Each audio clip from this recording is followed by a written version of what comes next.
Hello and good afternoon, friends, and welcome to a very special event. This is a chat with Coach Bruce Allen, wrestling coach for the Newcastle Red Hurricane. And it's been quite some time since our wrestling program has been up and running. So this is a welcome chat. Welcome to NCTV45. Thank you. It's a pleasure to be here. I appreciate it. Hi, everybody. How's everybody doing out there? I'm glad to be part of the Newcastle Hurricanes. It's been an interesting year. Last year, rough year. We all know that. That's an understatement. But being part of the wrestling program, helping it revive itself, it's been great. It's been a long time since the Newcastle Red Hurricane wrestled, and there's a lot of positives in wrestling. Tell us some of the positives that the young men, women might learn from wrestling. The biggest thing I think a person learns from wrestling is self-reliance. You rely on yourself in a match. Yes, it's a team-oriented sport, but you still have to do the work yourself. Don't get me wrong, I'm a big sport enthusiast. I like basketball, baseball, tennis, hockey, you name it, I'm gonna watch it. Maybe not golf, I'm not at that age yet. But here's the thing with some of those sports that I named. In basketball, we could lose a game by 2 points because maybe you were the shooting guard and refused to take the shot or whatever the case may be. Or in football, for example, hey, the right side of the line isn't blocking, so we can't get the protection to pass and run the ball. And that's all fine and well. But in wrestling, the dedication and discipline to do the sport, first of all, preps you really good for life. Second of all, you can't blame anybody else. You have to accept your wins and losses for yourself. So that's the biggest thing I think it teaches you, self-assurance. Now, you know, with these classifications and everything, first of all, let's talk about where we are. AA, AAA, Quad A, 5A, 6A, they have all kind of A's involved. Too many A's. We are a AAA program, and AAA is a tough level, so is AA. I come from coaching in a AA program, so it's a step up for me as well. The thing is, the talent at either level is tough. Pennsylvania is still, I believe, the #1 state for wrestling, and to bring it back alive to Newcastle, I'm looking forward to it. This will be my second season. Now let's clear something up, because a lot of people think of wrestling and they see people jumping off the ropes and flying from the rafters. We are not Hulk Hogan, John Cena, Triple H's. You can't see me. We're none of that. This is the oldest sport known to man. It dates back to the Roman days. In the Roman days, just things have changed a lot since then. You know, it was olive oil and nudity, and wrestle to submission or death. Yeah. Unfortunately, we don't do that anymore. What we do now is there's 3 styles of wrestling: folk style, freestyle, and Greco. Folk style is your traditional high school level of wrestling, and that's what we partake in.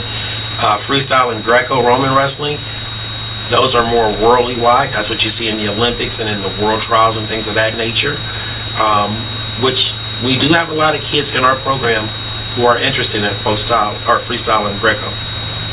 Okay. But once again, because the type we do is folk style. Folk style. We are the only country in the world that practices folk style on a high school level. Okay. Now, with that, how do I know if I go wrestling, I'm not going up against somebody that's 7 foot? You're not Andre the Giant wrestling Rey Mysterio, in other words. Yeah. Understandable. There are weight classes. The lowest weight class on the varsity level is 106. The heaviest weight class is 285. So there's 16 roughly weight classes. Wherever you fit in after you get hydrated and certified, that's where you wrestle. And the thing is, you can't, if you wrestle 152 for example. It's not 152.1. It has to be 152 even. Okay. So you're in a class with schools the same size as you. Yes. You're in a wrestling mode or a match with people the same size as you. Yes. Okay. You're going to do folk style. Now, tell us a little bit about how do you train for that? You know, like in football, you're going to practice, if you're a lineman, blocking or quarterback passing. Right.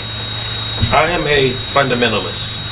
The four principles I operate on are technique, control, consistency, and power. Those four techniques put together gives you balance. Just like you're doing this here, there's a technique to it. You just didn't go one day, hey, I'm going to do a podcast and make it happen. So we really hammer our technique. The consistency and the control. I tell the kids all of this. Yes, you might get the technique, but you have to get to the point where you could do it with your eyes closed 1,000,002 times. Once you do that, you also have to be able to control your emotions. Understand, because this is a physical sport. Right. You are physical with each other. You cannot let your emotions get the best of you. You have to learn to control what you can control and what you can't control.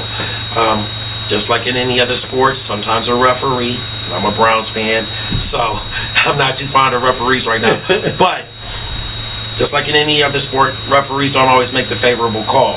You have to be, as a wrestler, to control your emotions enough to continue your match, even if you don't get the call or the call was against you. And I think once you put those three things together, mentally and physically, you become a very powerful person. Now, last year on NCTV45, if you recall, we did a lot with high school wrestling. Yes. Okay. Some of the signs, you know, I've called a lot of football games. I've called a lot of basketball games. Even baseball and hockey. Wrestling's a little bit different. Okay. Where, okay, when the official brings his hands out. Okay. Okay, there were certain times if you step over the line outside the red ring. Okay. Why don't you explain to us a few of the basic calls? All right. The out of bounds rule. Yes, we wrestle on a square circle. There's a circle on the mat. There's two circles. There's the little starting circle, and then there's the big circle. The big circle cylinder runs completely to the ceiling. So if I'm wrestling you and you're completely out of bounds and I got a foot still in bounds and I just got a takedown, then I get to takedown points. The rules are real simple. 2 points for a takedown, 1 point for an escape, 2 points for an reversal, and 2 to 3 back points, which means I've exposed your back long enough for the referee to give a 5 count. Okay. Now, exposing your back, does that mean like a pin? That's putting you in a pinning situation. Okay. Because I can expose your back, but not pin you. One of the moves you can do that in is a tilt. Right. Is where I'm going to use my momentum, tilt you towards your back, break the 45-degree angle, make your shoulders go 45 to the mat, and get my 3 count. Now, how long does a person have to be down for a pin? That's a tough one, because usually the ref is calling. So if one of my guys got somebody on their back, of course the guy on his back is switching his shoulders, and what the ref is looking for is basically that from the upper shoulder to the mid-back range to touch at the same time. So it just depends on what the ref sees. Okay.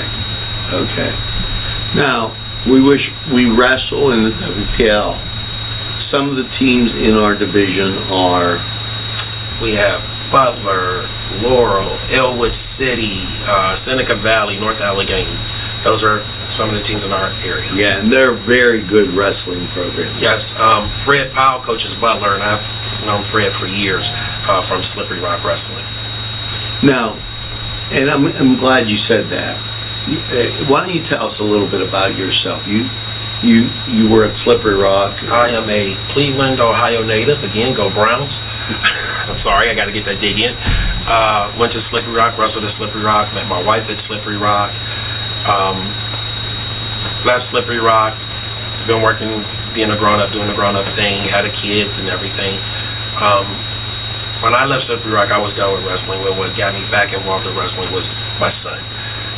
My son was hanging out with me in the wrestling room, and I was helping somebody in Sharpsville, and it just kind of grew from there, and that got me full-fledged back into wrestling. My son is Sully Allen. He wrestles for Edinburgh University. That is great. That is great.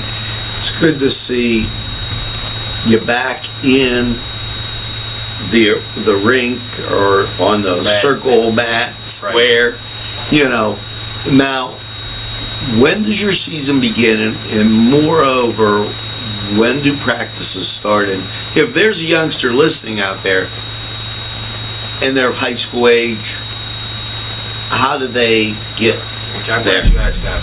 First off, we have, this summer, we had over 65 kids in the wrestling room here at the RAC. A lot of them were elementary. I believe in a feeder program. So if you're listening and you got a kid between kindergarten and 6th grade, bring him down here to the RAC tomorrow between 6 and 7:30 and have him sign up for elementary wrestling. Junior and senior high guys, season starts November 1st. That's the first day of practice here at the RAC from 3:30 to 5:30. So if you're interested, come on down. And that's from our 7th grade to our 12th grade.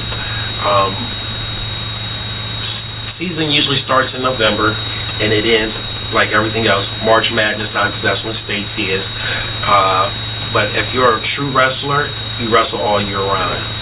Here's the thing. I get better for next season by what I do in the summertime. The lifting, the training. The summertime wrestling is when I really hone my craft. I perfect my double leg, I perfect my single leg, I perfect my crossface cradle. That's when I really hone it in. So next season when I go in there, I'm an edge better. There you go. Now, I'm going to say something because on our little logo there, it says anytime on your time. So when Coach is talking about for the elementary, that's the 21st of October. Yes. That they'll be here at the RAC, so that you'll be able to know. And what time is that again? 6 to 7:30. 6 to 7:30. That's a great time, a great opportunity. And I'd like to thank you, Bruce, thank you for the stopping in and being able to talk about wrestling, talk about something different, and talk about getting involved. I'm a total believer that wrestling makes you better in other things you might do. It does. Currently, last year in the Super Bowl, there were 16 Division I wrestlers playing in the Super Bowl. So if you're a football player and you look, especially you linebackers, you're looking for better ways to learn how to tackle people, safer ways, because a double leg takedown is a rugby football tackle. There you go. So if you're looking for better ways to maneuver people, learn leverage, come on out, give us a try. Thanks again. And remember, you're watching NCTV45. We're available anytime on your time. Hey, thanks guys for tuning in. Hope to see you some matches this year. Let's go Canes. Bruce, have a great season. Hey, Best thank you. of luck to you. Appreciate it.